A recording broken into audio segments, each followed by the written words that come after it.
അപ്പോൾ നമ്മൾ ചെയ്ത വീഡിയോ കാണാത്തവരുണ്ടാകാം.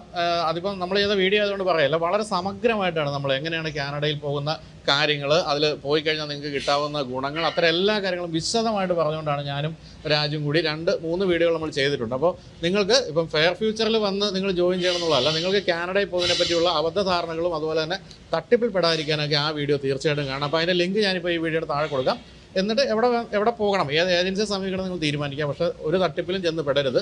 കാരണം പലരോടും നമ്മൾ സംസാരിച്ചപ്പോൾ മനസ്സിലായത് നമ്മൾ കൊണ്ടുപോകാം എന്ന് പറഞ്ഞ് വിളിക്കുന്നു, വരുന്നു, പക്ഷേ അവർക്ക് പോകാൻ പറ്റുന്നില്ല. വർഷങ്ങളോളം വെറുതെ നടന്നിട്ട് അവസാനം 15 ദിവസം കൊണ്ടൊക്കെ ഫെയർ ഫ്യൂച്ചറിൽ നിന്ന് വിസ കിട്ടിയ കഥയൊക്കെ ഇനിയിപ്പം പറയാൻ പോകുന്ന ടെസ്റ്റിമോണിയലുകളുണ്ട്. അതുകൊണ്ട് ഇനിയിപ്പം നമ്മൾ കൂടുതലൊന്നും കാനഡനെ പറ്റി പറയുന്നില്ല. നിങ്ങൾ ആ വീഡിയോ ഒന്ന് കണ്ടു നോക്കുക.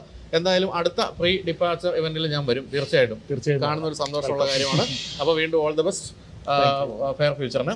അപ്പോൾ നമുക്കിനി ഇവിടെ നിന്ന് ഇവന്റ് കുറച്ചൊന്ന് കാണാം. പിന്നെ ഇതുവഴി ഈ ഫെയർ ഫ്യൂച്ചർ വഴി ഇത്തവണ കാനഡയിൽ പോകുന്ന കുട്ടികളുടെ കുറച്ച് പേരുടെ, കുട്ടികളല്ലാട്ടോ, പ്രായമായവരുണ്ട്, അവരുടെയൊക്കെ ടെസ്റ്റിമോണിയലും ഒന്ന് കേൾക്കാം.